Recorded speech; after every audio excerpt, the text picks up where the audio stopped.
Muito bem, agora são 7h23. Estamos de volta com o Folha no Ar, primeira edição. Oferecimento dos laboratórios Plínio Bacelar e Proteus, serviços de saúde e medicina ocupacional com a qualidade certificada ISO 9001-2015. Como anunciamos aqui já mais cedo, o prefeito do Rio de Janeiro, da cidade do Rio de Janeiro, já está conosco, o Eduardo Paes, e só lembrar como é a dinâmica do programa, a gente sempre toca até às 9 horas da manhã. Hoje o prefeito tem um compromisso às 8, como a gente já anunciou também, qual o compromisso que é. Então a gente vai adiantar o máximo aqui esse bate-papo para aproveitar essa honrada presença aqui no Folha no Ar, primeira edição. Prefeito Eduardo, seja bem-vindo, é um prazer conversar, poder trocar aí umas ideias com o senhor nesta manhã, a gente falar um pouco sobre essa cidade maravilhosa aí. Bom dia, bem-vindo aqui à Rádio Folha FM do Grupo Folha da Manhã. Bom dia, Cláudio, bom dia, Luiz, bom dia a todos os ouvintes, aqueles que nos assistem aqui pela internet. Prazer enorme estar aí com vocês, falando com a Rádio Folha, enfim, tá nesse programa. Enfim, especialmente está falando com a população de Campos. Bom dia, prefeito. O senhor está na Prefeitura do Rio pela terceira vez. Tem experiência de ter administrado o município nos mandatos. Tentei no meio do caminho ser governador de Campos também, mas não me quiseram. O fenômeno Witzel foi uma coisa verdade. rara na política fluminense, mas também não deixou saudade, não, né? Não, graças a Deus não. Graças a Deus se foi. Mas, pela terceira vez, qual foram as maiores dificuldades que o senhor encontrou na Prefeitura do Rio e como é que você está fazendo para superá-las?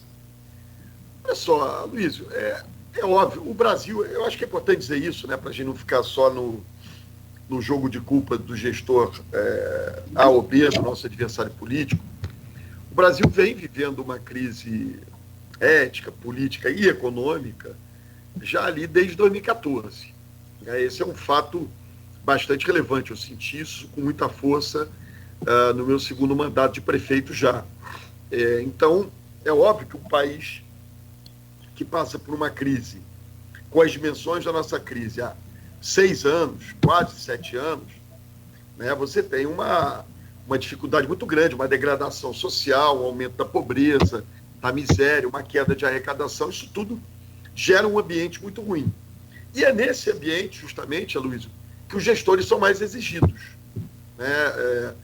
É nesse momento que a gente precisa de gestores com mais experiência, com mais competência. O Rio, em 2016, resolveu eleger o ex-prefeito Crivella, que se revelou um péssimo gestor, né? Repito, enfrentando uma situação difícil, nunca disse que a situação era simples, ao contrário, mas que, obviamente, não soube lidar com a crise e, ao contrário, né, agravou ainda mais aquilo que já era difícil. Então, quando você olha para a desorganização da máquina da Prefeitura do Rio, é importante isso, Luiz. A Prefeitura do Rio, historicamente, independente de você gostar dos prefeitos que passaram aí pelos últimos 30 anos, ela, historicamente, foi sempre uma máquina muito bem estruturada, que funcionava muito bem. Então, houve uma degradação, uma desorganização da máquina pública e um abandono completo da cidade. Então, para onde quer que você olhe, seja sob o ponto de vista da zeladoria da cidade, passando pela prestação de serviços de saúde, de educação, de transporte, tudo isso se degradou muito. Então, o desafio é grande, né? Eu acho que tem um pouco, acho que a melhor definição, o esforço inicial é de botar a cidade para funcionar de novo. Né? Esse é ajeitar as finanças e botar a cidade para funcionar de novo, para aí sim você voltar a recuperar a capacidade de investir e de fazer. Prefeito, estamos a eleição ao governo do estado do ano que vem. O senhor já disputou, o senhor mesmo falou, o senhor disputou. E o senhor disse na campanha prefeito que se fosse eleito prefeito não viria governador. E nada indica até agora que o senhor vai fazê-lo. Como é que o senhor há alguma possibilidade do senhor vir governador ou o senhor realmente não vai disputar essa eleição? Não vou disputar a eleição. Né? Eu fui eleito para ficar aqui os 4 anos. Né? O grau de degradação, como eu já disse aqui, da cidade é muito grande. Né? Não dá para você. Se tivesse aqui, né, enfim, uma mensagem clara minha durante o processo eleitoral, né, que a gente, até sob o ponto de vista da população, poder identificar com mais tranquilidade o candidato a vice-prefeito, isso poderia ser até uma possibilidade. Eu não nego aqui o meu desejo de um dia governar o estado do Rio de Janeiro, que é um estado com tanto potencial, com tanta capacidade, com tanta força, e que, infelizmente, vem passando pelos problemas que passa. Mas isso não vai acontecer em 2022, hipótese nenhuma. Muito se discute também o seu apoio, né? Quem que o senhor apoiaria? O senhor já teve jantar com o Cláudio Castro e Rodrigo Pacheco recentemente, teve também com a Semineto, se especulou Mandetta. Como é que o senhor está se colocando aí como digamos assim, a noiva preferida desse casamento no Palácio Guanabara? Vamos lá, primeiro, né? Eu tenho uma candidatura colocada, uma pré-candidatura colocada, que é a do presidente nacional da Ordem dos Advogados do Brasil, Felipe Santa Cruz, que é um quadro muito qualificado, muito preparado, e que tem, na minha opinião, capacidade de enfrentar alguns dos grandes temas que o nosso Estado enfrenta, entre eles o tema da segurança pública, que deixou de ser uma questão restrita à capital ou à região metropolitana, né, do Rio de Janeiro. Passou a ser uma questão de todo o Estado. Então, tem essa enorme capacidade, uma enorme capacidade de articulação a nível nacional que pode ajudar muito o nosso Estado. Mas falta muito tempo para a eleição, né? Eu tenho aqui que fazer um registro sobre a maneira habilidosa, correta com que o governador Cláudio Castro tem conduzido a administração do Estado, né? Ele pegou o Estado numa situação muito inusitada, né? Enfim, ainda também, como eu disse, com uma pessoa desconhecida, enfim, até do próprio meio político, e tem demonstrado muita habilidade nisso, tem sido muito correto no trato com os prefeitos, inclusive com o prefeito da capital. Então, enfim, esse processo é um processo mais para frente. O que eu quero, o que eu desejo, é que a gente possa fazer esse ponto de virada do Estado do Rio de Janeiro, né? O que a gente tem visto, infelizmente, é que o Estado tem se degradado muito, perdido importância econômica, perdido protagonismo, e isso é inaceitável. Mas estamos trabalhando junto aqui com o governador Cláudio Castro para conseguir avançar. Agora, a candidatura colocada por mim e pelo meu partido, a pré-candidatura do Felipe Santa Cruz. Tem vários outros players aí no jogo, né? Crivella, agora o Rodrigo Neves, do PDT. Se fala, a esquerda parece que vai vir dividida. Eu só acho que é cedo ainda para a gente ter uma dimensão mais clara dos atores do jogo. Eu acho que é muito cedo ainda, né? Primeiro, você tem uma eleição presidencial, Aloysio, muito indefinida, né? Você tem, hoje, parece haver uma polarização entre o ex-presidente Lula e o presidente Bolsonaro. A gente vê agora uma queda bastante forte da popularidade e da credibilidade do presidente Bolsonaro. Há um desejo, a gente percebe também uma rejeição muito grande desses dois personagens. Há um desejo no mundo da política, em vários atores sociais, para que se surja que eles chamam de terceira via, sei lá o que isso quer dizer, mas enfim, um nome alternativo a esses dois nomes. E nós estamos a um ano da eleição, né? O processo eleitoral ainda é tema de políticos, da imprensa, né? Estamos aqui debatendo, e de determinados setores. A população ainda não se ligou para isso, né? Ela está preocupada com o altíssimo desemprego que está enfrentando, com o preço do quilo do arroz, com a passagem do ônibus que já é caro e do ônibus que falta, porque o setor está completamente destroçado, né? Essas são as preocupações da população. Então, eu acho que o candidato a presidente que tiver mais capacidade de apresentar isso é que vai ser o escolhido. Isto posto, voltando aqui para o estado do Rio de Janeiro, eu acho que isso vai ter muita influência na eleição estadual. Será mesmo que o presidente Bolsonaro apoiará o governador Cláudio Castro? Será mesmo que o governador Cláudio Castro vai querer o apoio do presidente Bolsonaro? Será mesmo que, enfim, o presidente Lula levará a sua candidatura até o fim? Será mesmo que vai haver essa disputa entre essas duas forças, né? Isso é um processo que a gente tem que observar, ainda falta muito tempo, as forças políticas estão se movimentando. Eu acho que é muito bom para o Brasil que a gente tenha várias candidaturas, e é muito bom para o estado do Rio de Janeiro também que a gente tenha várias candidaturas, né? Quer dizer, qualquer eleição que você fica ali limitado a poucos players, né, a poucos candidatos, é muito ruim. Eu disputei a eleição de 18, a população tinha uma quantidade grande de alternativas. Na eleição de 2020, de novo, a população tinha uma quantidade grande de alternativas. Né? Numa eu perdi, na outra eu ganhei. Então, eu acho que é importante que surjam novas candidaturas, que surjam ideias diferentes para o Estado, e por isso a eleição de 2 turnos ajuda. Né? Quer dizer, você vai no segundo turno fazer a composição política, enfim, fazer o apoio para aqueles que estiverem no segundo turno. O senhor derrotou no segundo turno Marcelo Crivella, e eu estava vendo o Fernando Gabeira falar, ele fez uma analogia, a quem temeu a sua eleições, está falando como jornalista, que ele via a situação de Bolsonaro, logicamente que há 15 meses da urna, muito semelhante à de Crivella, no sentido de manter uma base ali suficiente para levá-lo para o segundo turno, mas ser incapaz de ampliar essa base. O senhor vê esse paralelo?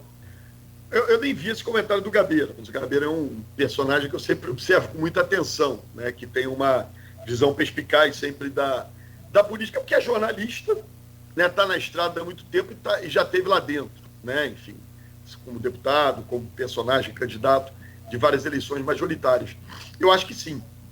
Eu acho que a situação do presidente Bolsonaro é muito crítica, né, porque é isso, a capacidade dele de dialogar com diferentes setores da sociedade, aliás, de dialogar, né, não é nem com diferentes setores da sociedade, a incapacidade dele de dialogar é uma característica muito forte. Isso, obviamente, limita as possibilidades dele ampliar. Quer dizer, eu entendo, às vezes, que fica ali um jogo meio de 2 personagens se retroalimentando, né? 2 personagens que têm uma rejeição muito alta, o presidente Lula e o presidente Bolsonaro, hoje o presidente Bolsonaro muito maior, acaba o Bolsonaro, ele joga muito mais com a história, olha, vocês querem que eles voltem, né? Ele já ganhou a eleição assim, né? Então, eu não acho a situação dele simples, não, acho a situação dele muito complicada, até porque o Brasil não vai bem, né?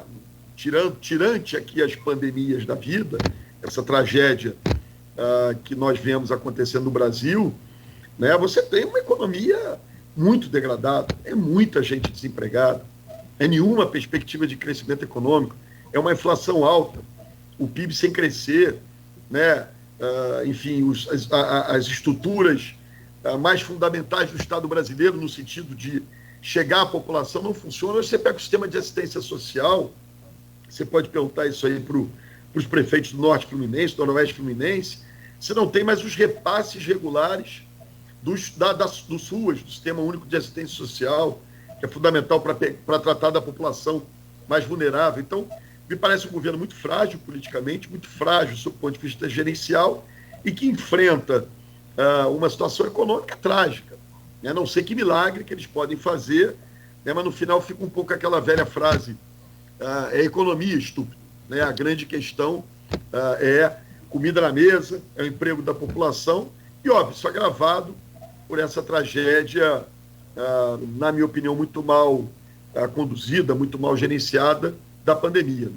Ninguém aqui é culpado pela pandemia, ninguém é culpado pela doença, né? Nem o presidente, nem ninguém aqui no Brasil, mas, né, você, quando se depara com um cenário adverso, você gerencia bem a crise ou você gerencia mal, e a crise foi mal gerenciada no Brasil.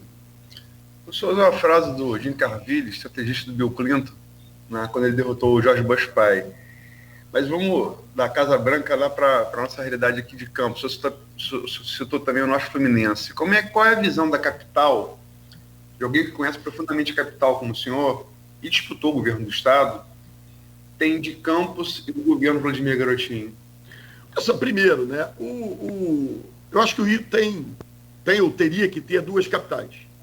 Né, a cidade do Rio, /Niterói, né, que aqui é o centro da metrópole, né, e acho que Campos devia ser a segunda a capital do Estado. Né? Enfim, óbvio que isso não é possível do ponto de vista administrativo, mas na prática, e essa era uma proposta minha quando fui candidato a governador, na prática você tem o grande centro de referência da parte norte do Estado, é a cidade de Campos, é a grande metrópole da parte norte do Estado. Né? Portanto, merecia algum protagonismo maior por parte do governo do Estado, na distribuição dos órgãos administrativos, no momento de tomada de decisão, na própria presença das autoridades públicas e políticas, né? Portanto, essas duas cidades, na minha opinião, e eu incluo aqui Rio/Niterói, porque, enfim, né, tirando aqui a poça que tem entre nós, são duas cidades muito próximas, né? Mas Rio-Niterói tem esse protagonismo, enfim, natural, mas era importante que Campos pudesse cumprir com esse papel para todo o Norte e Noroeste, porque às vezes a minha percepção sempre foi de muita distância entre o centro de tomada de decisões e uma parte enorme do Estado, né? Sei lá, mais do que 1/3 do território, vamos aqui chamar de 2/5 do território do Estado, acaba muito relegado a um processo de decisão geograficamente muito distante. O segundo aspecto que você me pergunta, eu tive ontem, por acaso, com o prefeito Vladimir Garotinho, tivemos uma conversa, eu ingressei nas fileiras do PSD, a partido do prefeito Vladimir Garotinho, e apesar de conhecê-lo muito pouco, né, me parece, essas são as referências, né, de um quadro político muito habilidoso, muito preparado, enfim, ao contrário um pouco, até brincava com ele ontem, aliás, do seu pai, que é um político de mais conflito, de mais embate, de mais brigas, já enfrentei na eleição de 2018, né, me parece um quadro político muito preparado, articulado, enfim, que está aí enfrentando a situação com muita dificuldade. A situação de todos os municípios, de todos os gestores públicos municipais, não é uma situação simples. Prefeito, falando de novo sobre eleição ao governador, você falou de Cláudio Castro, e se especula que entre os candidatos tem feito o jogo, está com dinheiro, está com a vinda da SEDAI, inclusive teria favorecido o município do Rio aí nesse repasse de verbas. Se fala que ele foi eleito como vice com o Itzel e se eleger governador agora, não poderia se reeleger em 26. E que isso talvez, o senhor, né, em 26 poderia, e que isso talvez fosse um critério para a sua decisão de apoio ao governo do Estado agora em 22. Isso está no radar? Assim, só quem pensa política de forma muito pequena imagina isso, né? A pior coisa na política é quando um ator político se coloca no lugar do outro com a sua própria cabeça. Quando você se colocar no lugar do outro, você tem que se colocar com a sua cabeça. Aliás, tentar se aproximar do que pensa o outro. A última coisa que eu penso é 2026, sinceramente, né? Se eu penso em alguma coisa hoje mais distante, 24, a possibilidade da minha reeleição aqui como prefeito. O que eu desejo para o Estado, e assim, Aloysio, eu te garanto que isso é fundamental para a vida do prefeito, para a vida do prefeito aqui do Rio, para a vida do prefeito Vladimir aí em Campos, né? Nós precisamos de bom governador, nós precisamos de um governador que tenha capacidade, nós precisamos de um governador que realize, que entregue, que faça. Um bom governador facilita muito a vida e a popularidade e a reeleição de um prefeito. Então, o meu desejo é que o Estado enfrente os seus desafios. O que eu desejo é que o Estado do Rio de Janeiro invista em infraestrutura, que o Rio de Janeiro retome seu protagonismo econômico, dada a sua força econômica, né? O que eu desejo é que a minha cidade deixe de ser tomada parte do território por milicianos e outra parte por traficantes, né? Isso acontece na Baixada, em São Gonçalo, acontece na região dos Lagos, acontece hoje no Sul Fluminense, em cidades pequenas do Sul Fluminense, a presença de fuzis nas ruas, né? Essa que deve ser a discussão que deve nos pautar para 2022. Agora, dizer, olha, eu vou apoiar o sujeito, que o sujeito não vai ser candidato à reeleição. Enfim, eu estou aqui de novo, fiz aqui meus elogios ao governador Cláudio Castro, mas se em algum momento eu fosse discutir esse apoio, esse seria o último argumento que me levaria a apoiá-lo.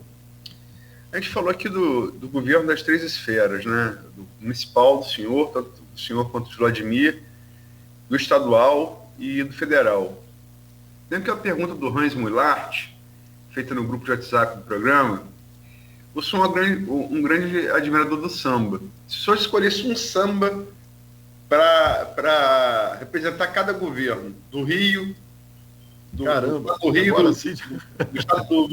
Estado do Rio e do Brasil, quais seriam esses sambas? Ô, caramba, vou ter que pensar aqui. Essa pergunta você podia ter mandado antes a pista que eu dava uma... Mas vamos lá.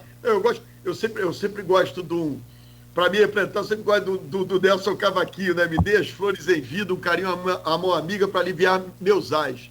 Depois que eu me chamar a saudade, não preciso de vaidade, quero prece nada mais. É uma coisa de você ser homenageado em vida, né? Porque você apanha tanto, só querem te homenagear depois que você morrer. Acho que esse é o sentimento de todo governante. Mas eu, enfim, não conseguiria aqui de bate-pronto definir tantos sambas, não, né? Puxaria aqui, é hoje o dia da alegria, né? E vamos por aí. Essa eu vou passar. Prefeito, o senhor falou de Campos, mas a região aqui é uma região complexa, com vários problemas. O Norte e Noroeste Fluminense, qual é a sua visão sobre o Norte e Noroeste Fluminense como região? Empreendimentos no Porto do Açu, né, as termoelétricas em Macaé, como é que o senhor observa isso? De novo, né? Eu vou um pouco naquela lógica daquilo que eu tinha dito aqui para você quando eu falei das duas capitais. Né? Você tem um investimento do tamanho do Porto do Açu aí, né? Ele tem que ser catalisador e ele tem que propagar para todas as regiões do Norte e Noroeste. A gente sabe que a situação, quando a gente olha para o Noroeste Fluminense, é uma situação mais difícil, é a área com menor IDH do Estado, os maiores índices de pobreza do Estado. Né? Você olha para uma região a partir de Macaé, aliás, hoje isso desceu um pouco aqui para mais perto da capital, mas que durante muito tempo teve a possibilidade dos royalties do petróleo, mas isso deixou um legado, você tem bases importantes. É uma pena, por exemplo, que Campos não tenha conseguido ter um protagonismo maior na instalação da indústria petrolífera, né, do óleo e gás, na cidade de Campos. Seria o mais óbvio, o mais lógico, pela própria infraestrutura, pela própria dimensão de Campos. Mas se você consegue consolidar esse hub de desenvolvimento a partir de Campos, isso vai irradiar para todas as cidades do Norte e Noroeste Fluminense, né, e trazer riqueza para todas as cidades do Norte e Noroeste Fluminense. Hoje, vejo o Porto do Açu como uma grande aposta, com uma grande possibilidade, e é uma oportunidade que Campos não pode perder, como lá atrás. Aliás, ontem eu conversava isso com o prefeito Vladimir, no encontro que tive com ele, e ele chamava atenção para isso, né? Como, enfim, de certa maneira, equívocos cometidos pelo pensamento campista fizeram com que a Petrobras acabasse em Macaé. Isso não pode acontecer com o Porto do Açu, né? É uma possibilidade enorme, e a cidade que pode ter protagonismo nisso, por uma série de fatores, pela qualidade de vida que oferece, pela quantidade de serviços que oferece, pelo capital humano que dispõe, é Campos. Isso irradia para as outras cidades, né? Como, de certa maneira, as qualidades do Rio de Janeiro conseguem ser irradiadas para as demais cidades da metrópole. Prefeito, são 7h46, vamos explorar mais esse tempo aí, o máximo que a gente puder. 6 meses de governo, de novo mandato. O senhor conhece essa cidade e tem, aliás, né, um dos pontos positivos aí, como um grande apaixonado pelo Rio de Janeiro. O que deu para fazer nesses 6 meses e o que o senhor gostaria de fazer, ter feito e não conseguiu? Como é que o senhor avalia esses 6 primeiros meses do governo? Olha, a lista de coisas que a gente não gostaria de fazer é sem fim, né? Porque é óbvio que eu sou um gestor ansioso, né? E gosto que aqueles desafios que a gente se coloca no processo eleitoral, que eles pudessem estar resolvidos, sei lá, já no primeiro mês de administração, se não no primeiro mês, no primeiro semestre, né? Mas eu acho que tem alguns aspectos importantes. Primeiro, do ponto de vista fiscal, né? A cidade do Rio de Janeiro já retomou o seu equilíbrio fiscal. Ou seja, hoje, independente de recursos que possam vir da cidade, recursos novos que possam surgir, nós estamos com as contas absolutamente equilibradas, pagando servidores em dia, pagando prestadores de serviço em dia, pagando todos os fornecedores da prefeitura em dia. Então, isso é muito importante, né? A gente vai apresentar já no final desse ano superávit, né? O que não aconteceu nos últimos 4 anos. A gente apresenta agora, acho que na semana que vem ou na outra semana, o nosso planejamento estratégico anunciando, mais uma vez, um grande programa de investimento. Repito, sem levar em consideração qualquer recurso advindo da venda da SEDAI. Isso só fruto da arrecadação própria do município e do equilíbrio fiscal que nós já atingimos nesses 6 meses. Isso é fundamental para a gente poder avançar em todas as outras políticas públicas. Nós temos uma crise muito profunda no setor de transportes aqui, que é um negócio que vai levar tempo para corrigir. Né? Fizemos uma intervenção, desapropriação do sistema de BRT, que foi um sistema que eu implantei no meu outro governo, que foi completamente abandonado, mas é um processo lento de recuperação desse sistema. Estamos fazendo uma nova licitação, colocando novas concessionárias. Essa é uma intervenção importante, também já feita, que afeta o dia a dia das pessoas. Estamos dando uma prioridade absoluta à saúde. Óbvio, a pandemia ela acaba tomando conta de boa parte dessa agenda, mas a gente busca reestruturar uma rede de atenção básica, uma rede hospitalar, que funcionava muito bem até 2016. Né? O Rio chegou a 70% da sua população sendo atendida pelo Programa de Saúde da Família, né? Com as clínicas da família, que era algo, aliás, que eu tinha me comprometido em levar para todo o Estado, se tivesse sido eleito governador. Né? Isso foi completamente destruído na gestão do ex-prefeito Crivella. Então, estamos avançando nisso aqui também. Ainda um longo caminho a percorrer. Né? Conseguimos o retorno das aulas da rede municipal de ensino. Né? Enfim, estamos chegando aqui a 100% das crianças de volta às aulas. Isso é fundamental. Né? Você passou 1 ano e meio, aí quase, 1 ano, enfim, de maneira muito intensa, com as nossas crianças sem aula. Isso os resultados dessa pandemia de falta de educação e de ensino para os nossos jovens talvez seja mais grave ainda. Né? Acho que a gente retoma, sob o ponto de vista de narrativa, de percepção, a credibilidade na cidade. Investimentos começam a vir, começam a surgir boas notícias aqui na cidade do Rio de Janeiro.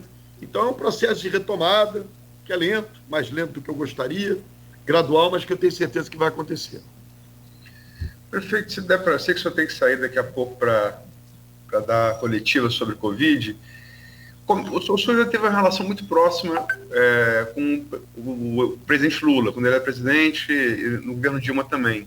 Como é que está hoje sua relação com o ex-presidente? Com o ex-presidente Lula? Isso, com o ex-presidente Lula. Eu recebi para um almoço no Palácio da Cidade, há cerca de 3 semanas atrás. Eu busquei sempre governar. Olha, eu passei por 3 presidentes da República. O Lula, a Dilma e o Michel Temer.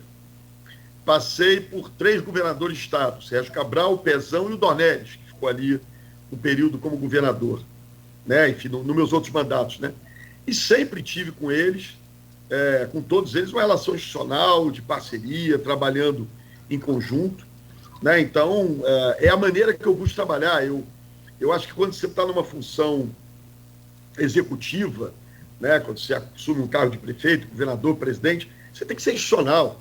Né? Não dá para ficar travando batalha eleitoral e política o tempo todo, conflitando, querendo usar a cadeira de prefeito, né, como bunker de uma luta política que não tem a ver com os interesses da sua cidade que você representa.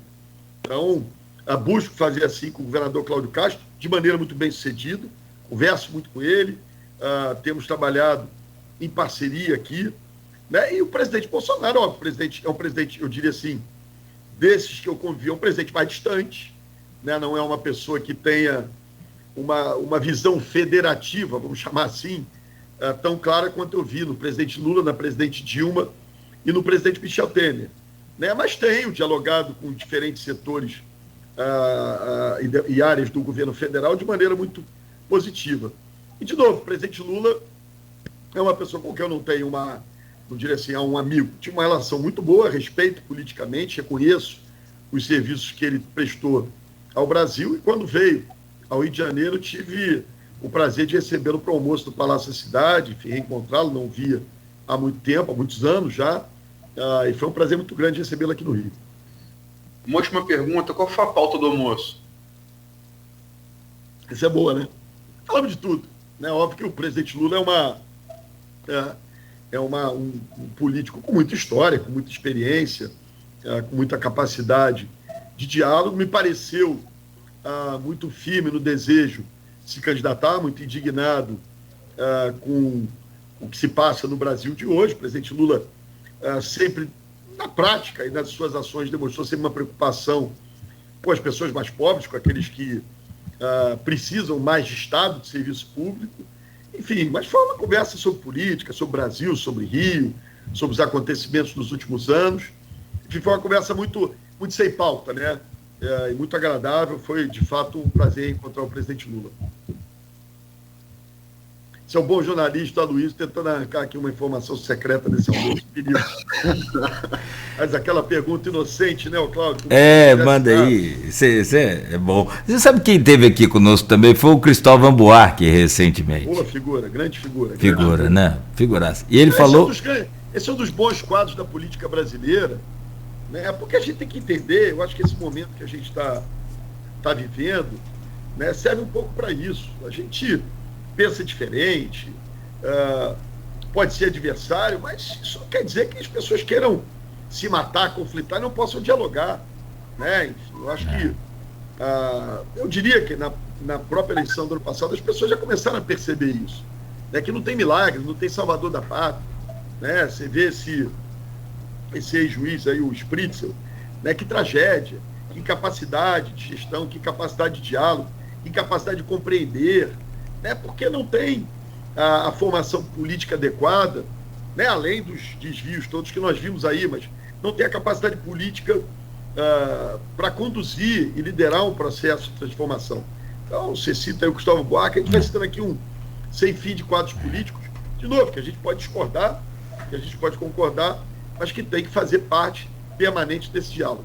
E eu falava do Cristóvão, ele disse aqui também conosco, com a Luiz, comigo, com os ouvintes da Folha FM, de que um almoço entre essas lideranças, como o senhor e o ex-presidente Lula, se não houver um bom acordo, se não houver um bom combinado, é só um encontro gastronômico. O senhor pode dizer que foi só um encontro gastronômico, então? Eu acho que não. Eu acho que a conversa na política, né, mesmo que você não tenha ali um resultado, nós não nos encontramos para discutir apoio, né?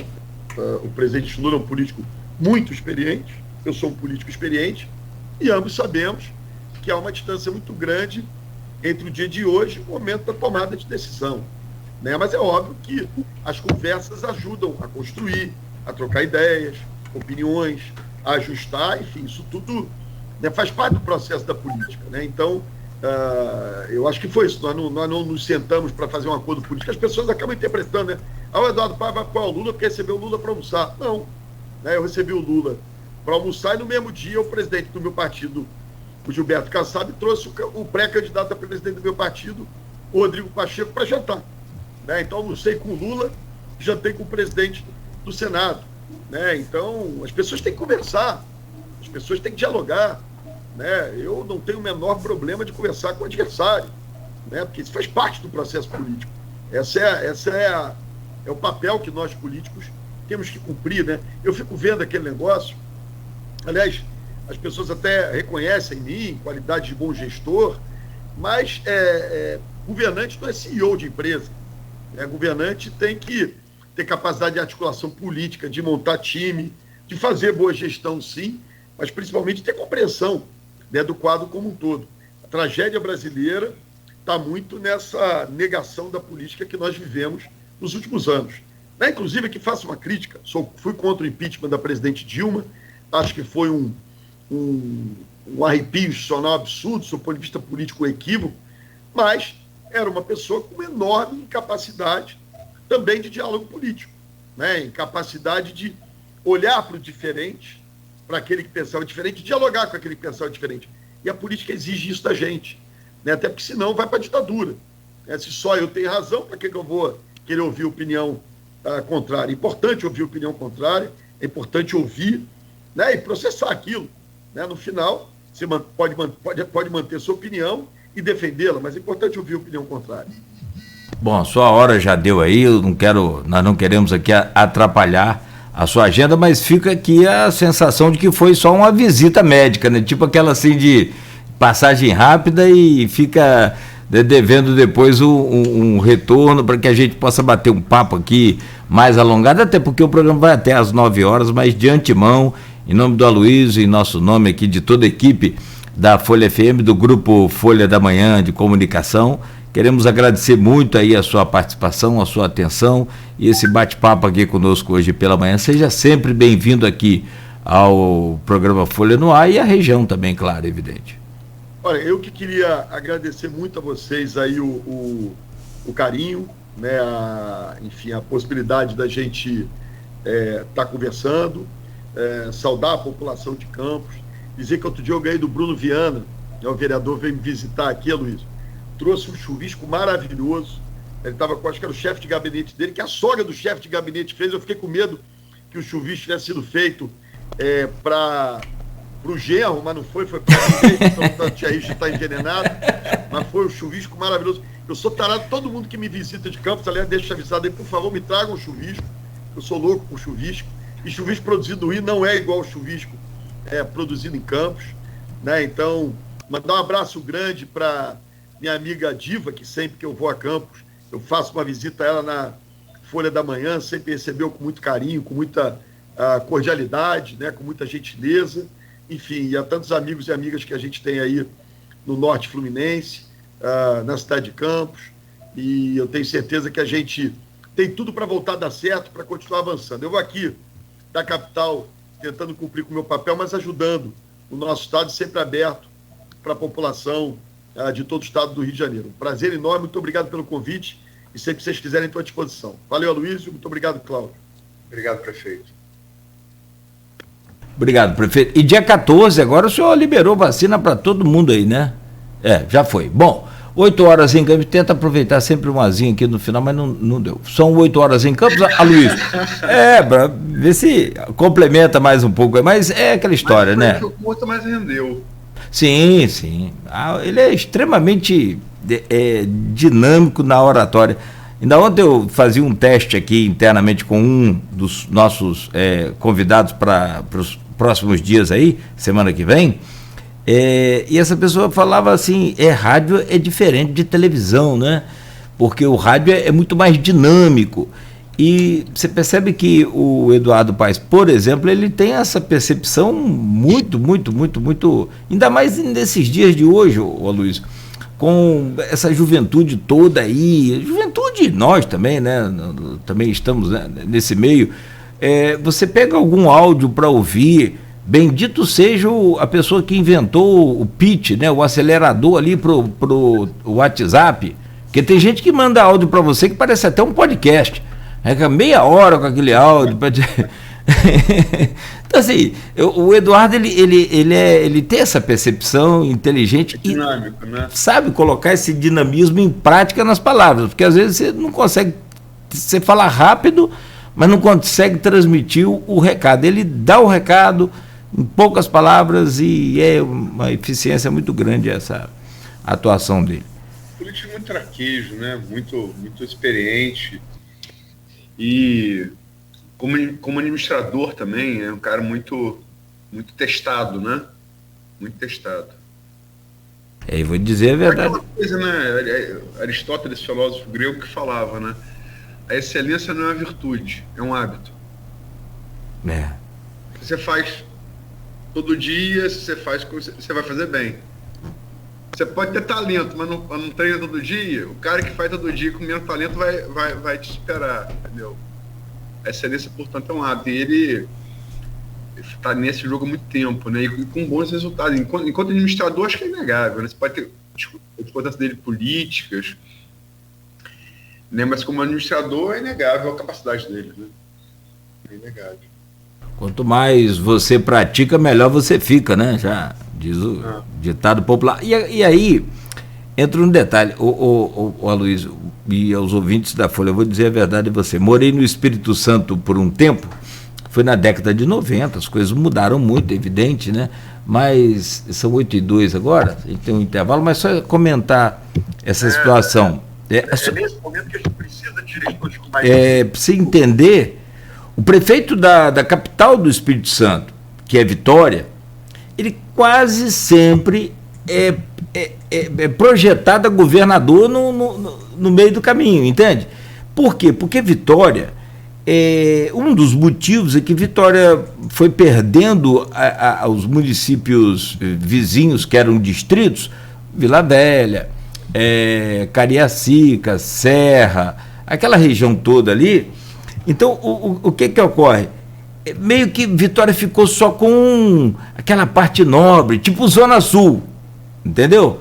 Então o prefeito ali, você consegue varrer a rua com aquele vassourão, você lava as ruas da capital com o caminhão, é um negócio muito chique, muito bonito, sinalização, claro que tudo tem problema, mas diferentemente do Rio de Janeiro, que sem falar, né, nessa questão de violência, o Rio de Janeiro por si só tem um problema demais.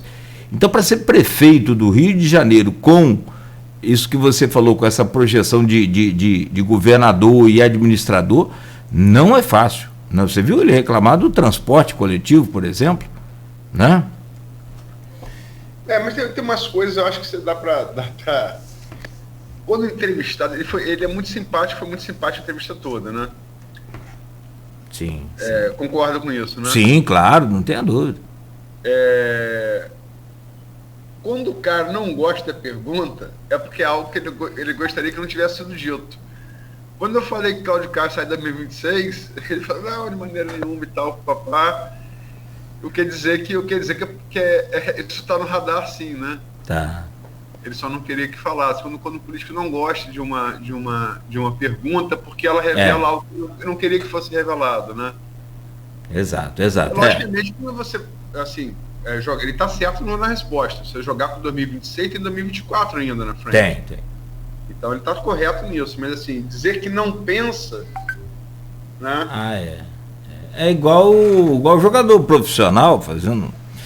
Eu jogo num time profissional, não sonhar com a seleção, sei lá.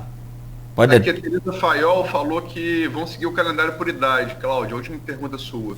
Viu? Que bom. É porque essa assessora de Dato Paz me respondeu aqui. Agradece a ela. Que bom, muito gentil ela, tanto o Michel também, o pessoal muito bem preparado. Mas você sabe, Luiz, o bom político também, como tudo na vida, como você mesmo fala, como o seu Aloísio falava, né? Tudo é equipe. Sozinho não faz nada não. E pior do que sozinho, meu camarada, amigo e querido jornalista Luiz Abreu Barbosa, pior do que sozinho é mal acompanhado. Rapaz, você sabe que eu ouvi um ditado de uma pessoa que dizia que é melhor mal acompanhado do que só. Eu já ouvi uma pessoa dizer isso e me fez parar para pensar. Ele quer dizer, o homem é animal gregário, né? Que a pior coisa do mundo é a solidão. Né? Não, sim, claro. Mas eu posso falar os nomes aqui para você ficar do seu lado? 2, tá bom? Beto quem? Olavo Carvalho, velho da van, e eu fico sozinho. Rapaz, Olavo de Carvalho... Coitado, aliás, até tá, né, com estado de saúde aí delicado, voltou ao Brasil. Perdão, Cláudio, a senhoria lá do Eduardo, a Teresa Faiol, está explicando que elas vão intensificar semana que vem a gripe. Sim. Ok? Só para responder aí. Tá, perfeito. Ótimo. Ele tá falando, eu não sei, cara. O Olavo de Carvalho, eu era leitor dele, quando eu escrevi no Globo. Assim, não há como negar que o Olavo de Carvalho tem uma bagagem imensa. Camarada já de Aristóteles, de Cabarraba, enfim, ele tem uma cultura imensa. Agora eu acho que virou. Até nessa figura da filosofia grega antiga, tinha a figura do sofista, né?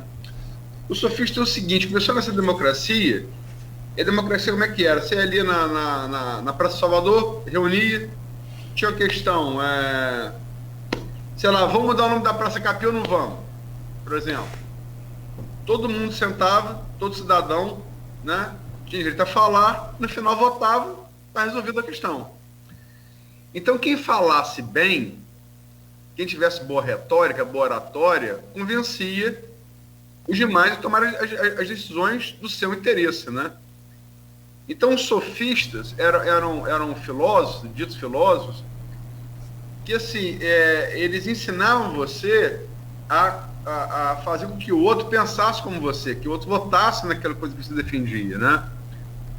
E os sofistas se orgulham, eles chegaram a tal ponto que eles se orgulhavam de assim, ó, vou defender um ponto de vista agora brilhantemente. Aí defendia, querendo, pô, muito bom. Agora eu vou defender o contrário, brilhantemente. Então, virou uma coisa parnasiana, valia mais a forma que o conteúdo, né? E aí são 3 filósofos que mudam isso numa linha direta, que são Sócrates, Platão e Aristóteles. Eles mudam isso, né? Eles mudam isso, eles rompem com os sofistas.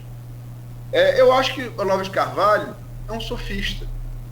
Ele é um sofista, né? Ele é um sofista. Ele está... agora, negar que ele tenha grande erudição é muito erudito. Ah, não, sim, não tenho dúvida. Ele velho da van, não. O velho da van, sexta quadrada, deve ser bom comerciante, imagino eu. Não tenho dúvida. A parte comercial dele, aliás, é até uma promessa, né, de que ele possa instalar uma loja aqui na região. Tomara que venha, e vai ser muito bem-vindo e tem o nosso apoio. Investimento. O que não tem absolutamente nada a ver com as posições dele, principalmente o posicionamento dele não é com relação ao que me causa essa rejeição dele, na verdade, somente o enfrentamento dele à pandemia, ou a falta de noção dele para enfrentar a pandemia. É só a minha rejeição a ele é essa, com relação Fala o Luciano Hang? O Hang, que ele enfrenta mal. Ele enfrenta mal, ele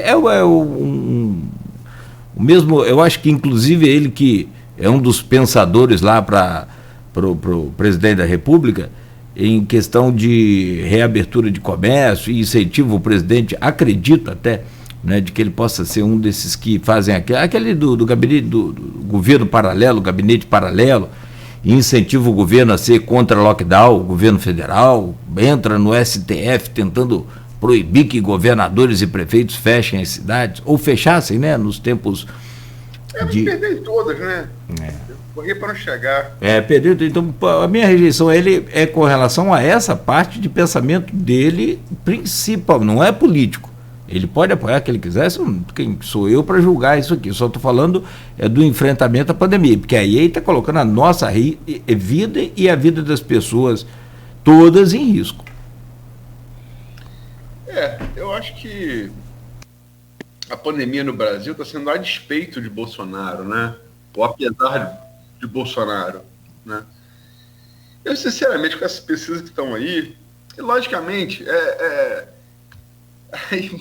bolsonarista não tem mais argumento, que a pesquisa falava que ele ia perder, porra. A Datafolha falou, desde setembro de 2017, que sem Lula, Bolsonaro era favorito. Todas as pesquisas colocavam o Bolsonaro, desde ali de abril de 2018, quando o Lula foi preso, como primeiro colocado. O que as pesquisas deram, até o episódio da facada, foi a rejeição dele poderia fazer com que ele perdesse no segundo turno. E a partir do episódio da facada, lógico, aquela coisa do cristão, né, do católico, que adora uma pessoa sofrendo na cruz, está arraigada na pessoa, na cultura da pessoa, tadinho, não sei o quê. E não digo hora nenhuma que foi forjada a facada, não, tá? Creio que tenha acontecido. Acho que é impossível se chegar no hospital, dizer para todos os médicos, todos os enfermeiros, todos os faxineiros aqui, vamos simular que uma facada é uma operação no abdômen. Acho impossível, não creio, acho delírio. Acho que aconteceu a facada. E a partir dali ele diminuiu a rejeição. O PT também foi culpado porque as pesquisas apontavam que Ciro Gomes o derrotaria no segundo turno. E o PT sabotou Ciro, né? Entregou a cabeça de Marília Reis em Pernambuco para a família Campos, do Eduardo Campos, falecido governador, para o PSB, e tirou o apoio de Ciro. Então, acho que o PT correu para não chegar realmente, né? É a esquerda brasileira que votou. Tipo assim, no segundo turno, beleza, mas no primeiro turno, votar em Haddad, no primeiro turno, era eleger Bolsonaro. como, se as pesquisas que estiverem aí continuarem como estão, tem muito tempo, são 15 meses, votar em Bolsonaro é eleger Lula. A consequência prática do voto em Bolsonaro no primeiro turno é eleger Lula.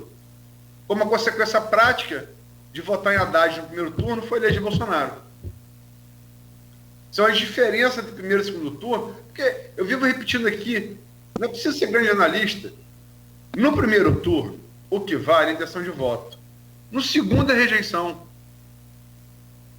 Porque a rejeição que vai fazer disputamos a eleição, eu, você, Cláudio Nogueira e Beto. Passamos por segundo turno é você, Cláudio Nogueira. Quem tiver menos rejeição vai pegar os votos de Beto.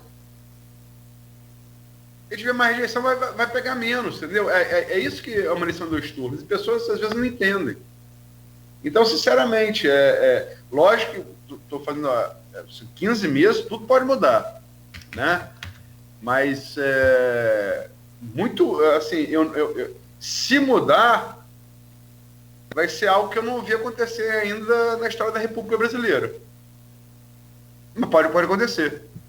Pode acontecer. O Caio Viana aí. Hã? A Caio nunca teve essa rejeição. Ah, sim. Eu nunca vi alguém com essa rejeição de 50%. Ô, Cláudio, no mundo todo, a eleição em 2 turnos, o sinal amarelo é 35%. 35%, é. Esse sinal amarelo. O 50% é sinal vermelho, amigo. É matemático. É aritmético. Que era esses 35%, por exemplo, né? Era o de Rafael. Sim, não, Rafael tinha mais um pouco. Acho que chegava a 40%. Eu tinha mais. É variável pesquisa, né? Mas estava no sinal amarelo ainda, talvez.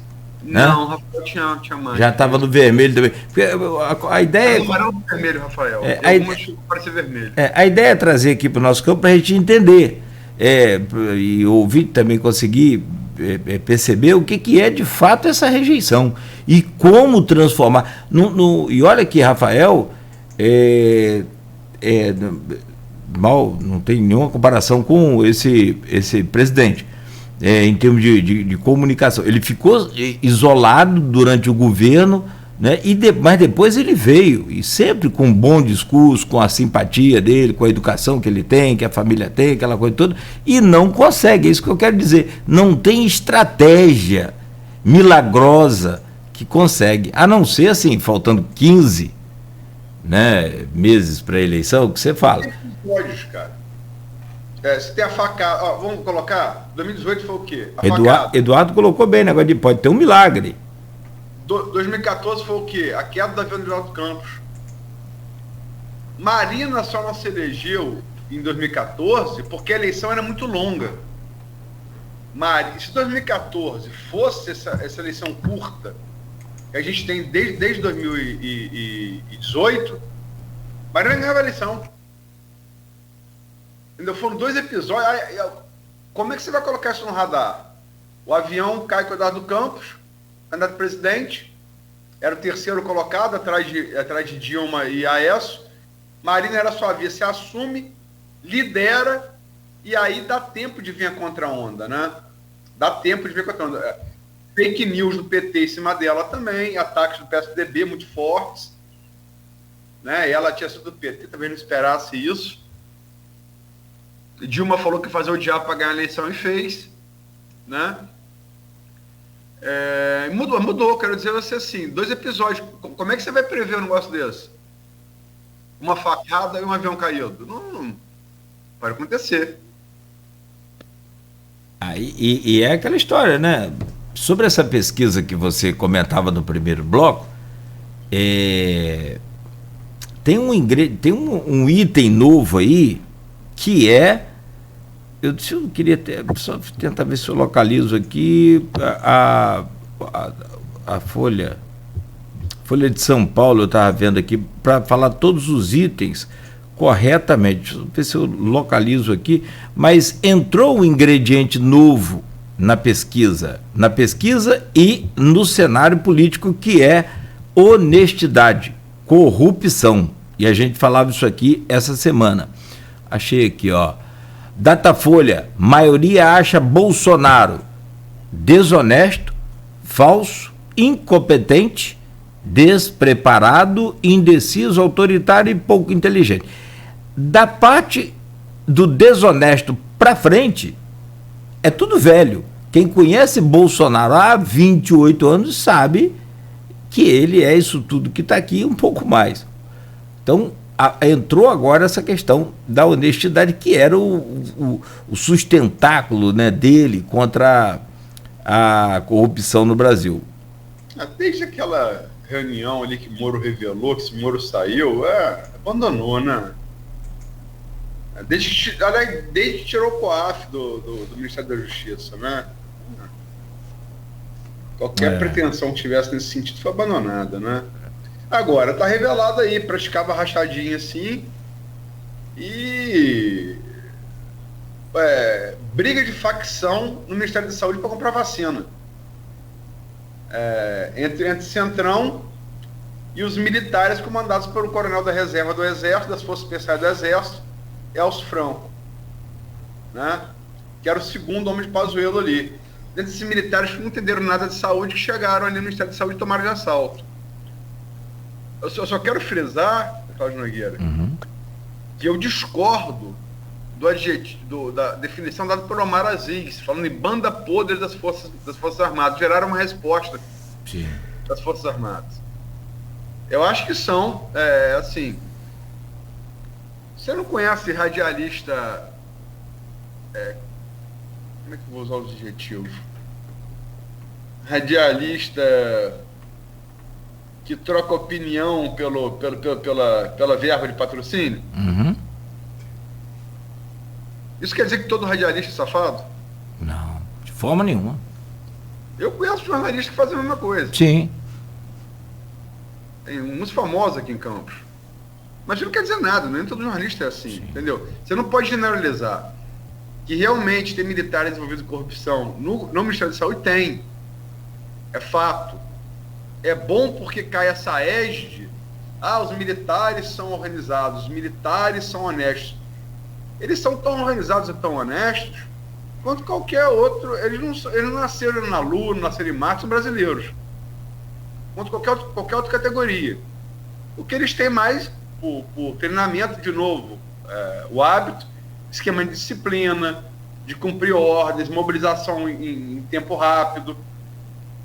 E apesar dos erros que cometeram na história brasileira, Guerra de Canudos, que foi um genocídio, como tem sido da Covid,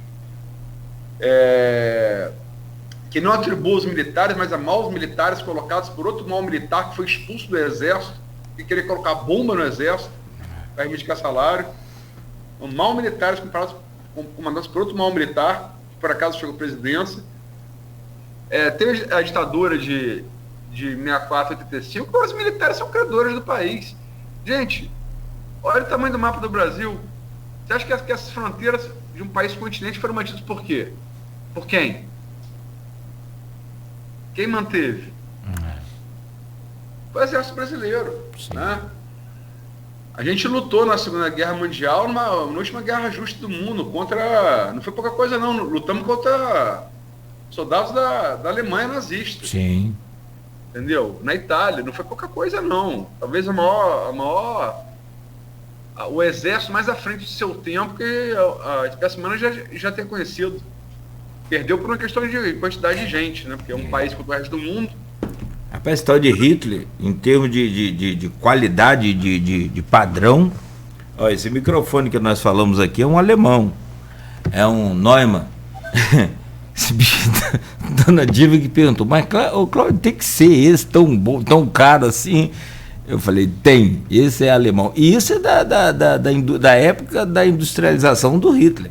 O padrão de qualidade que ele exigia, que ele impunha ao país, é um negócio de fato fabuloso, fantástico. Pena que era pro mal, né? Na verdade, assim, Hitler completou o processo de industrialização, porque, por exemplo, um dos motivos que a Alemanha perdeu a Primeira Guerra Mundial, sabe qual foi? Eles não tinham linha de montagem.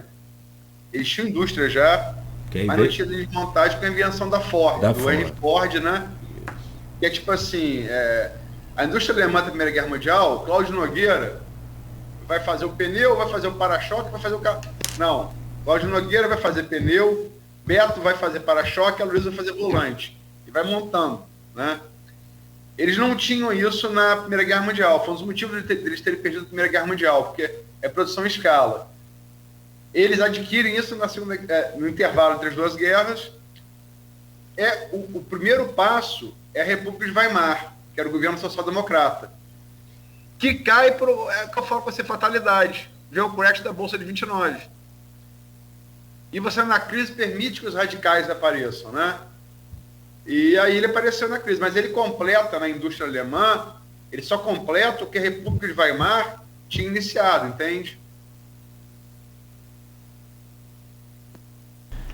Deu para entender? Não, foi exato, eu estava lendo uns comentários aqui também, mas eu acho que é por aí, é desse jeito. E então não foi pouca coisa não, nós enfrentamos sim grandes forças em tecnologias, em esquemas táticos e, né, tudo mais. Agora, é aquilo que você falou. Se a gente for trazer aqui para todos os campos, por exemplo, nós temos um padre jovem aí, tentei lembrar o nome dele aqui, me fugiu a memória aqui. O cara, ele está envolvido em denúncias de milhões de dólares, de roubo, de desvio de dinheiro da igreja de uma forma... absurda. Então, assim, são denúncias, tem lá as provas, a coisa está em andamento, mas tem muito fazenda gigantesca em Mato Grosso, em Goiás. Terra é mais barata em relação a outras áreas do país, mas não deixa de ser terra, não deixa de ser uma fazenda grande e cara. Então, tudo comprado com dinheiro à vista. Ele é padre do Divino Pai Eterno, me fale aqui o nome dele. Então todos os segmentos, mas você fala, todo padre é picareta, é ladrão, é desse jeito? Então não podemos generalizar nunca. Eu acho que nisso o Omar Aziz errou muito. E acho também que está na hora dos militares voltarem para os quartéis. Perfeito. Com todo o respeito que eu tenho às Forças Armadas Brasileiras, e tenho muito respeito. Eu acho que, eu penso também como você, na questão do Exército ser linha de frente de governo. Não sei se isso...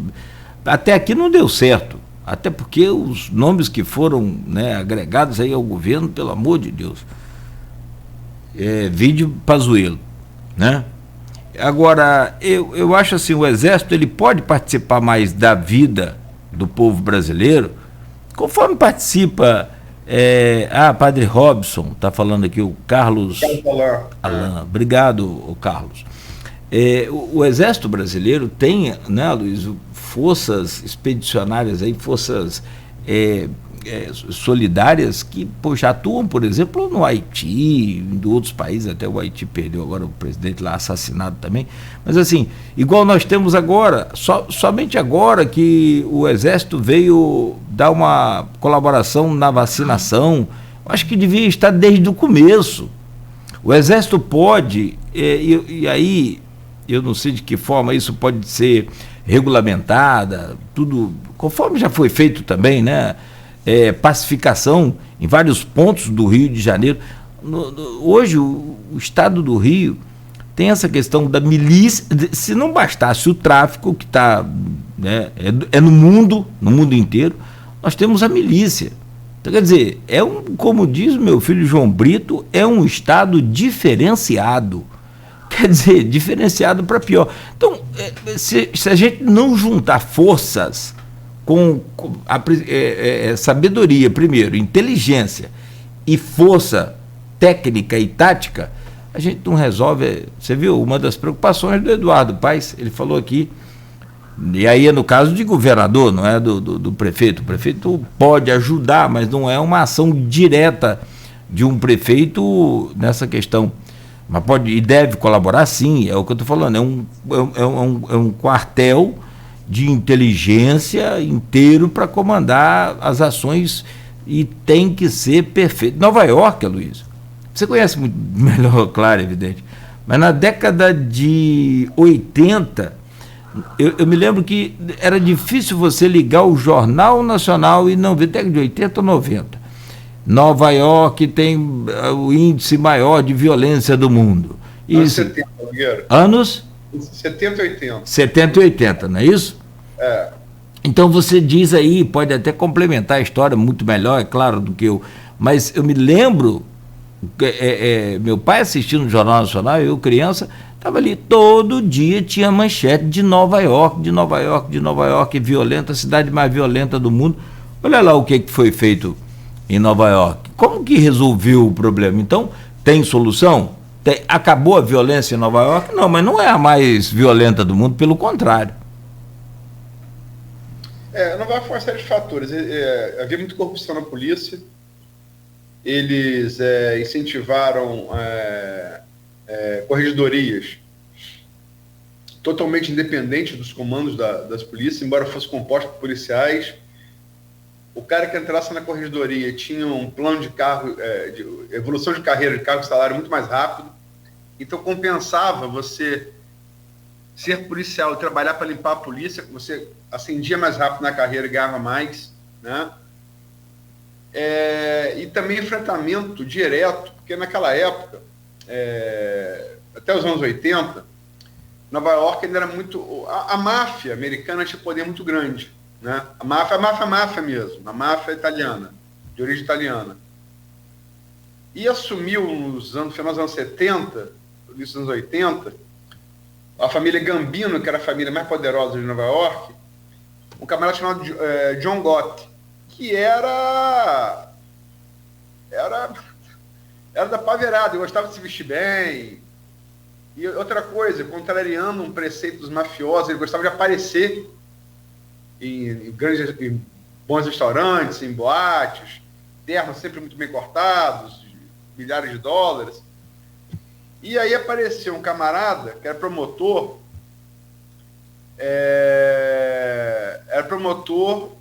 depois se tornou juiz, depois prefeito de Nova York, porque lá promotor e juiz são eleitos também, tá? O Rudolph Giuliani, que acabou sendo o Sérgio Moro o que Sérgio Moro foi para Bolsonaro, Giuliani foi para Trump. Acabou virando advogado de Trump. Inclusive, era o prefeito de Nova York e fez uma bela gestão no atentado às Torres Gêmeas de 11 de setembro de 2001. Era ele, Rudolph Giuliani, o prefeito de Nova York. Mas, enquanto promotor, foi muito corajoso. Peitou, pegou essa família Gambino, desmontou, com escuta, inteligência, investigação, né? E John Gott morreu na cadeia.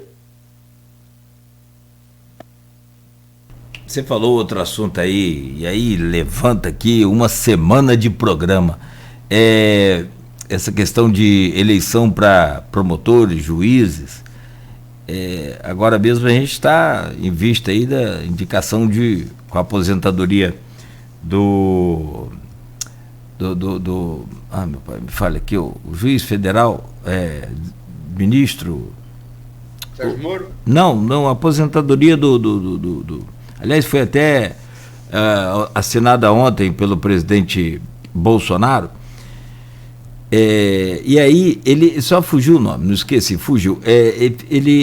A gente tem essa questão ainda muito em dúvida, assim, por que não eleição? Aliás, existe até a indicação de 3 nomes para o presidente. Marco Aurélio de Mello. Obrigado. Então, ele vai se aposentar. O Carlos Alan. Obrigado, querido. Vamos combinar uma assessoria para você para assuntos de esquecimento. E aí eu me lembrava do prefeito de Nova York, lembrava que tinha um nome italiano, meio parecido com o italiano, Giuliani. Agora, o Aloysio, e aí levanta também uma outra questão. Por que no Brasil nós não temos? Aí, inclusive, tem 3 nomes indicados por órgãos, né?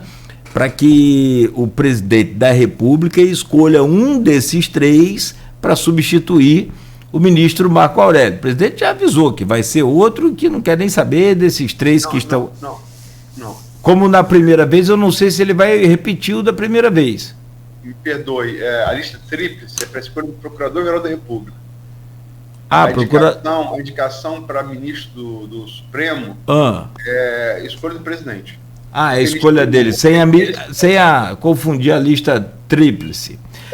Para a PGR é lista tríplice. Que o presidente não é obrigado a seguir, embora todos tenham seguido até Bolsonaro. Mas na outra... Ele quer conduzir Augusto Aras. Para Supremo, não tem lista nenhuma. O presidente escolhe uma pessoa... Tá. Não precisa ser nem formado em direito, Cláudio Nogueira. Só se exige notório saber jurídico. Via de regra, não precisa ser nem formado em direito. Notório saber jurídico e vida ilibada, né? Sim. Então, são 2 coisas. E aí ele deve indicar o André Mendonça, né? André Mendonça. Que deve ser sabatinado pelo Senado. Tem muita gente fazendo campanha para que o Senado não aceite. Vamos ver. Eu acho difícil. Eu acho que seria... O André tem um perfil bolsonarista, né? E cumpre o eleitorado que o Bolsonaro deve contar para tentar se reeleger, né? E talvez, como Crivella, morra abraçado. Na comparação que o Gabeira fez aqui, eu perguntei ao Eduardo Paes, que são os evangélicos, né? Ele falou, alguém terrivelmente evangélico. Né? Ele deu essa declaração. Então, mas seguindo meu raciocínio aqui sobre essa questão do que você falou de Nova York e da ascensão, né, da carreira, essa coisa toda. E aí vem, e dos promotores, essa coisa toda lá, que é por eleição. E por que no Brasil não é eleição? E aí entra uma outra questão também, Aloysio, é essa estabilidade do servidor brasileiro, que levou até o Guedes falar besteira, chamar todo mundo de parasita, o que também não concordo. Tem grandes servidores públicos em todas as esferas, municipais, estaduais, federais. Olha, eu mostro, eu provo e a gente consegue, isso é fácil, né? Tem grandes profissionais que se sacrificam pela sua profissão, mesmo sendo servidor com todas as garantias da estabilidade. Agora, isso é uma outra questão também que, por outro lado, atrapalha muito o país, né? Então a gente precisava melhorar os serviços dos Correios sem ter que privatizar Correio, por exemplo. Precisamos melhorar a Petrobras sem ter que privatizar a Petrobras. Então, alguns pontos precisam ser revistos, ou pelo menos deveriam ser revistos também. E aí você estende essa lista para todos os segmentos, evidente. É questão de opinião, né? Eu confesso que a Petrobras, eu sou contra. Aí a opinião, vocês não é a sua, estou dizendo a minha. Sou contra também a Petrobras. Sou absolutamente contra o projeto da Petrobras. Sou contra isso, como sou contra qualquer monopólio, né? Sim. Acho que tem que concorrer com talvez, assim, logicamente que as agendas preferenciais, como a empresa estatal, tem que ficar a cargo dela, mas assim, tem que liberar as áreas preferenciais que são estratégicas para a Petrobras e as demais, que já estão sendo abertas, né? Enfim, concorrer como qualquer outra empresa concorre, até porque ela concorre, ela no mercado de ações, ela é uma empresa, ela é uma SA. Ela está aí concorrendo, né? Ela concorre sobre as regras de mercado. Agora, os Correios, eu não tenho, particularmente, não vejo problema nenhum para privatizar. Desde que, logicamente, isso acarrete em melhoria dos serviços, que são já foram sinal de excelência no Brasil e se tornaram muito ruins, né? Sim. E de fato, e aquilo que eu falo, a gente fala, também, mais uma vez, não é por conta dos servidores. Eu levantei essa questão da estabilidade de servidor público, Mas não é por conta dos servidores dos Correios que está ruim, não. Aliás, é por falta de servidor. Um dos motivos é esse. Agora, tem também aquela história. Acho que governo não tem que tomar conta de carta dos outros, cara. Isso é coisa de ditadura, coisa de antigamente. Eu também concordo, acho que é por aí. Se pode privatizar os Correios dentro de uma regra clara e boa, favorável aí, né, a todos, fica bom. Acho que o governo deve comandar, por exemplo, nossas riquezas. Privatizamos a Vale do Rio Doce. Hoje até o governo voltou a ser o maior acionista da Vale do Rio Doce, comanda a Vale do Rio Doce. Mas, poxa, quer dizer, eu tenho um livro lá em casa, eu já li, de João Carlos Guimarães, escritor baiano, não sei se você conhece, apelidado de Joca. E ele fala bem claro lá no livro de que no Brasil, até na época do Fernando Henrique, que eu tenho, né, aqui com ressalvas, a admiração pelo Fernando Henrique, mas assim, sobre o livro ele diz que não houve privatização, ou não aconteceram privatizações, foram doações. De fato, bem esclarecedor esse livro. Estou recebendo aqui algumas mensagens de WhatsApp. O reitor do IFE, o professor Jefferson Mendes Azevedo, meu amigo Jefinho, posso chamar assim porque eu conheço desde adolescente, coloca aqui: bom dia, meu amigo, somente entre 2003 e 2016, o primeiro da lista tríplice para a PGR foi respeitado. No último governo foi respeitada a lista, mas não o primeiro. No atual não se respeitou a lista tríplice. Jefinho, obrigado aí por agregar aí detalhes da informação que eu passei. Mas o que eu disse foi que, assim, até Bolsonaro, a lista tríplice tinha sido respeitada, ainda que não o primeiro indicado, mas alguém dali tinha sido escolhido. Isso foi quebrado, foi um precedente quebrado, né? Apenas pelo Jair Bolsonaro, que pegou Augusto Aras, que não estava na lista tríplice, né? Foi o primeiro a fazer isso. Ele complementa aqui: nas universidades federais, somente entre 2003 e 2018, foi respeitada a indicação do primeiro da lista tríplice para o cargo de reitor. No atual governo, a indicação do primeiro escolhido pela comunidade passou a ser, novamente, não necessariamente o indicado. Neste caso, a lista tríplice deve ser respeitada por lei, apesar da presidência ter a possibilidade de escolher qualquer um deles. Está fazendo uma analogia aí com a lista tríplice das universidades federais, até porque ele é reitor de uma instituição federal de ensino, né? Perfeito, Jefinho, obrigado. Tem outros comentários aqui. Posso, enquanto você acha os comentários, posso colocar aqui sobre o Jefferson? Pois não. Que eu não sou amigo, mas não de infância dele. O que é uma tristeza para mim, gostaria, né, de ter amigos assim também. Mas ele coloca aqui, está aqui no Folha 1, aliás, está aqui no digital. Fez uma parceria legal aí sobre educação. E nós destacamos aqui no início do programa, no foyer do Trianon, Fundação Cultural e IFE assinam parceria. Foi assinado memorando de entendimento que estabelece relações colaborativas. Está aqui ele, inclusive na imagem, a Maria Auxiliadora, que é presidente da Fundação Cultural, jornalista Oswaldo Lima, né? Assinando aí o papel, o convênio. Parabéns ao... E tudo que esse Jefferson, não é Midas não, mas tudo que ele bota a mão, né, dá certo. Ao IFE. A considerar que o IFE já era uma grande potência antes dele assumir, né? O IFE é a Constituição, como eu disse aqui, acho que foi ontem, né? Não foi ontem, não. Foi no programa que com o Gel Coutinho, foi na quarta-feira. É fruto de um grande campista que chegou à presidência da República, Nilo Peçanha, fundando a escola de aprendizes artífices, né? E que depois se tornou a Escola Técnica Federal de Campos, como a gente conheceu na nossa infância e adolescência, Cláudio Nogueira.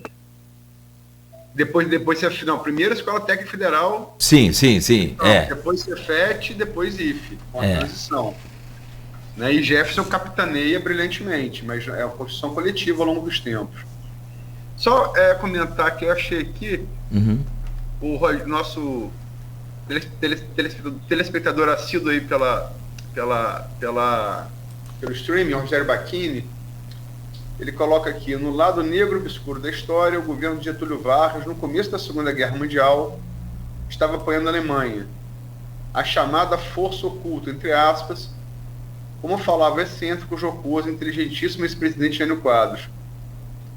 Verdade, Bacchini. Inclusive, não só o Brasil, a Argentina terminou. Porque vamos voltar no tempo. Os Estados Unidos passa a ser a grande potência do mundo, primeiro ele disputando com a União Soviética, depois com a queda do bloco, com a queda do Muro de Berlim em 89, a dissolução da União Soviética em 91, passa a ser só os Estados Unidos, agora está vindo a China. Mas até o final da Primeira Guerra, final da Segunda Guerra Mundial, a grande potência do mundo era o Império Britânico. Então o opressor era o Império Britânico, né? E quem não queria se aliar ao opressor, por exemplo, quem não quer se aliar aos Estados Unidos, se alia à China, né? Quem não queria se aliar ao opressor, o Império Britânico, se aliava à Alemanha. E aí, logicamente, vamos combinar. Se sabia da perseguição aos judeus, sim. Mas, assim, os campos de extermínio, isso só vai se saber no final da Segunda Guerra Mundial, em 45, quando os aliados vão entrando na Europa, pelo oeste e a União Soviética pelo leste. Aí vão chegando e vão vendo aquela loucura, né? Que foi realmente Você tinha informações aqui a colar, mas vamos combinar que a gente não tinha rede social, né? Era diferente. Então, mas, na verdade, quando o governo Vargas decidiu apoiar os aliados, foi uma questão, que eu falo, contingência, meramente... Hitler tinha dominado a Europa toda, né? Toda a Europa. E estava em guerra no norte da África. Os aviões daquela época não tinham autonomia de voo para sair da Inglaterra, por exemplo, da União Soviética, e bombardear a África do Norte e voltar. Se bombardeasse, caía na volta. O único lugar do mundo que você podia bombardear a África do Norte, numa linha reta, e voltar vivo, com combustível, era Natal, Rio Grande do Norte. Que é o ponto, se olhar no mapa, mais próximo em linha reta à África do Norte. Então você saía de Natal, bombardeava a África do Norte e voltava. E Getúlio, muito espertamente, negociou isso com o Roosevelt, que é o presidente dos Estados Unidos, e conseguiu a CSN, né? A Siderúrgica Nacional de Volta Redonda, com a qual a nossa Revolução Industrial finalmente foi feita, né? Da qual depois veio no governo Juscelino Volkswagen, Ford, Chevrolet, porque se você não tem produção de metal em larga escala, você não tem como ter indústria. Então ele trocou. E uma figura central para que Getúlio optasse por apoiar os aliados foi Oswaldo Aranha. Né? Oswaldo Aranha está ali naquele movimento que era chamado... Getúlio é fruto do tenentismo no Brasil, né? Oswaldo Aranha era chamado tenente de terno, né? E Oswaldo Aranha que vai ser presidente da ONU e é hoje herói tanto para os árabes quanto para os judeus, porque assina, em 1948, o tratado que cria os estados da Palestina e de Israel. Né? Foi a grande figura do Oswaldo Aranha. E foi ele que pendeu. Mas a Argentina, por exemplo, terminou a Segunda Guerra mais simpática à Alemanha. Tanto que muitos alemães foram se esconder lá. Inclusive, quem concebeu o Holocausto, Adolf Eichmann, foi preso em Buenos Aires. Né? Aliás, Luiz, tem uma série dele no Netflix. O Netflix é bem completo com relação a essa Segunda Guerra. Eu sou apaixonado por essa história. Não tem a memória sua, claro, evidente. Como o Diva falava comigo essa semana, esse menino tem memória de elefante. Não dá, mas eu vi agora recentemente o julgamento do Adolf Eichmann. Espetacular a estratégia do pessoal todo. Está muito bem feita aí esse filme na Netflix. E outros. Você sabe que, é claro, e aí essa coisa já de história também, de. Como é que faz? Não é de fake, não, é de boato. De que o Hitler não teria se suicidado, ele teria fugido também para a América do Sul, que pelo menos 7 nazistas vieram para cá, né? Pelo menos o que eu tenho de informação, não sei se Mengele, que foi o Dr. Morte do campo de Auschwitz, morreu afogado em Bertioga, no Brasil. Né? Morreu afogado em Bertioga, no Brasil. Tá aqui Tereza Bianchi. Gerson poderia ser convidado para falar da criação da orquestra do IFE. Boa. Bela parceria Cultura de Campos. Boa sugestão, Terezinha. Essa semana está acabando, mas vou sugerir para Arnaldo Neto. Acho que o próprio Cláudio Nogueira, que vai ficar aqui, também pode fazê-lo. Sim. Tanto acho que a parceria com a Auxiliadora também, né? Não tenho dúvida. Fica como sugestões para você e para Arnaldo Neto. Ótimo. Para o Cláudio Nogueira. Passo para ele aqui já. E Jefferson é bom, porque ele fala pouco, né? Então a gente tem espaço para ouvir até a orquestra, se for o caso. Jefinho é uma figura sensacional. Está sempre colaborando com a gente aí. E bom que o IFE tenha feito essa parceria, a nossa cultura precisa. E muito de parcerias, principalmente da iniciativa privada, né, Luiz? Que, inclusive, você sabe que agora não, mas na época até do Ike Batista tinha uma parceria muito grande aqui com a cultura na região. Aqui em Campos também tinha, né, uma parceria ali nessa entidade aqui da Alberto Torres, rapaz. Muito bacana, muito legal, mas depois, com toda aquela história de mudança, acabou. Né, a saída do Ike Batista do Porto, do Açu também acabou essa parceria, enfim. Né? Mas não tenha dúvida de que está anotado aqui para a gente convidar o Jefferson e, aliás, a Auxiliadora também, que já esteve aqui conosco nesse programa né, e pode voltar sim, deve, sempre. A Terezinha Bianchi falou que o Jefferson fala pouco, ela falou aqui, kkkk, fala muito bem, muito didático. Concordo com as duas definições, Terezinha Bianchi. Sim. O kkkk fica por conta dela. Deixa lá, senão. Não, mas. Sim, mas Mas é carinho também com o Jefferson também, cara. E que naturalmente. Eu também falo pra caramba. E aí, é isso, é aquela coisa. Você fala muito, mas sem conteúdo. Não interessa, mas você falar muito como você fala, como o Jefferson fala, e aí tem conteúdo, tem informação importante, tem base para a gente poder saber o que está de fato acontecendo, é interessante. Né? Então, aí sim, vale a pena. Agora, falar muito, mas não falar nada, não resolve. Né? O problema é que tem muita gente aí, né? O problema é que tem mais gente que fala muito e não diz nada, né? E que só fala besteira, né? E aí piora mais ainda.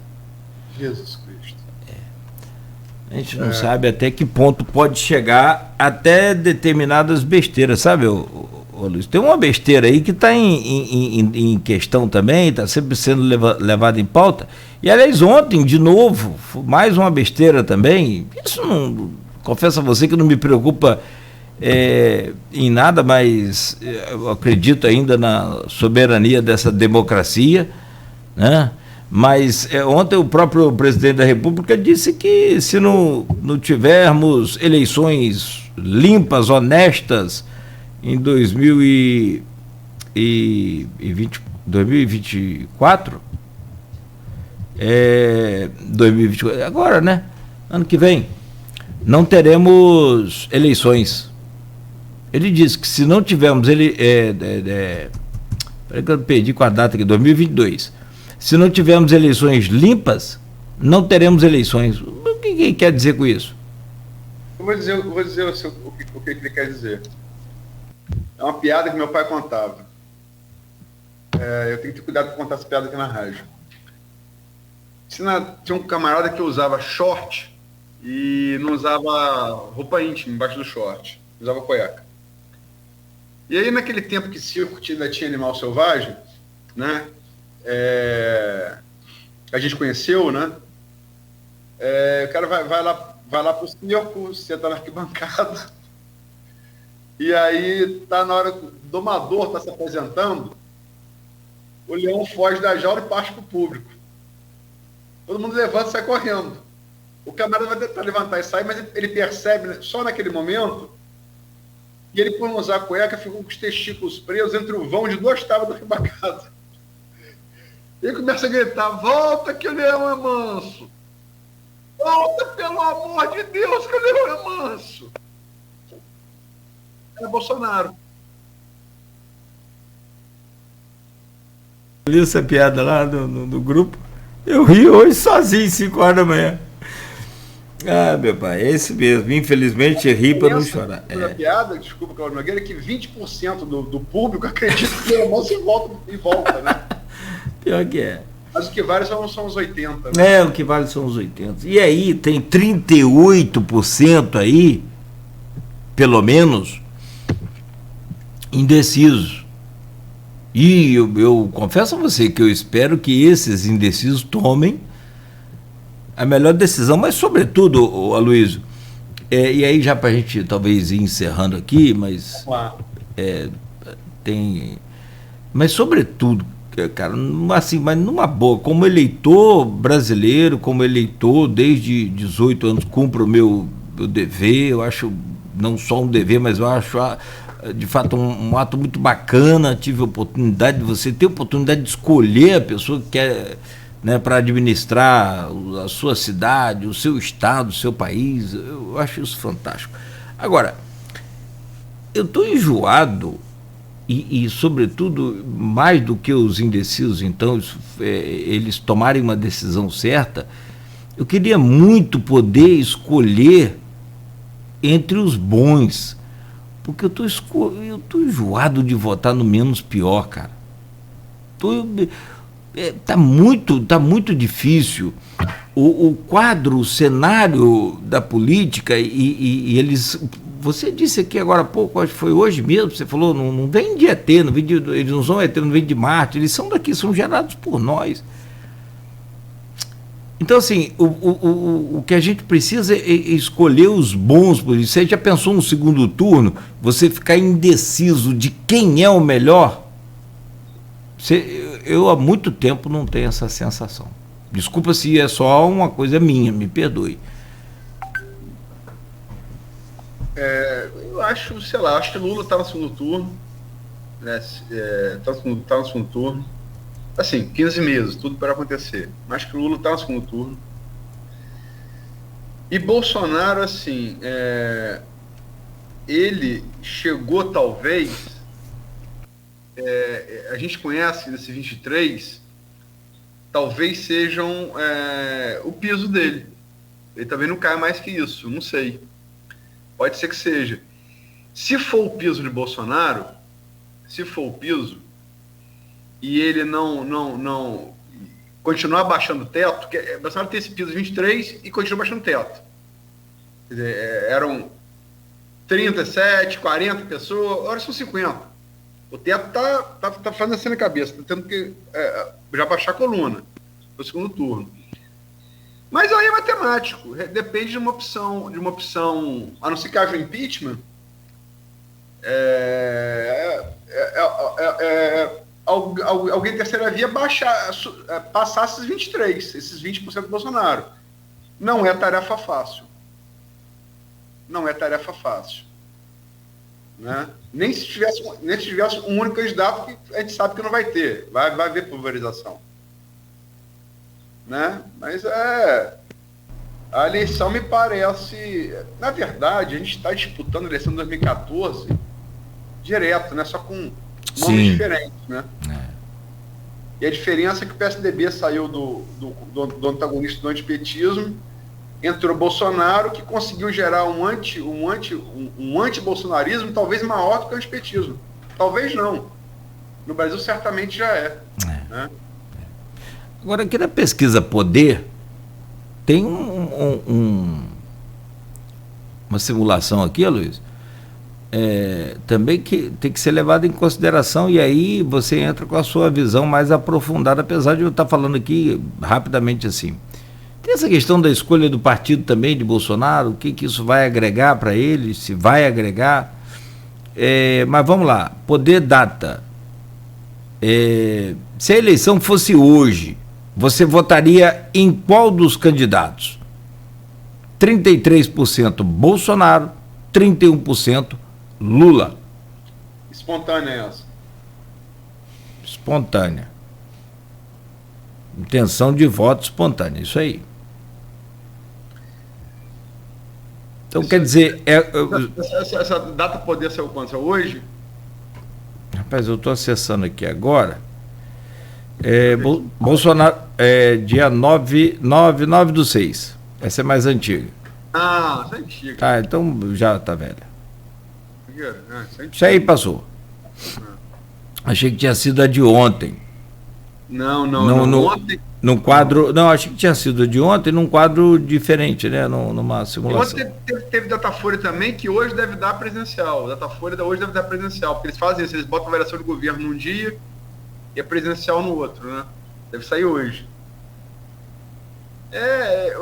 Eu acho que é isso. Mas eu acho que não pode... desculpa, não pode menosprezar, e se é que é o inimigo hoje, eu não estou falando aqui nada pessoal, não pode menosprezar a força do poder e da máquina do governo. Então, Bolsonaro não deixa de ser um candidato forte, sim. Sim, está no segundo turno, sem sombra de dúvida. O problema é que, o problema de Bolsonaro, olha só, são problemas diferentes. O problema de todas as demais opções, que não Bolsonaro e Lula, é ter intenção de voto. Correto? É ter voto. O problema de Bolsonaro é diminuir a rejeição. E ele radicalizando o discurso, ele contribui para manter essa base dele de 20%, mas ele vai cada vez, ele mantém esse teto, mantém esse piso, mas ele encolhe o teto. Bolsonaro está preso a um dilema que é muito difícil ser resolvido. E nesse ponto, por isso que eu usei a analogia de Gabeira, e o Eduardo Paes, que é um grande pesquisador político e grande pesquisador da política, concordou, é muito parecido com o Crivella na prefeitura do Rio de Janeiro. Você fala para convertido. E cada vez que você fala mais para convertido, você radicaliza mais esse discurso, você diminui o teto. Você mantém o piso, mas diminui o teto. Então, a questão de Bolsonaro é diminuir a rejeição. Os votos para chegar no segundo turno ele já tem. O problema é que quanto mais ele radicaliza para cristalizar essa base de 20%, mais ele encolhe o teto. E o problema das demais opções, tirando Bolsonaro e Lula, é o que o Cristóvão Buarque falou aqui.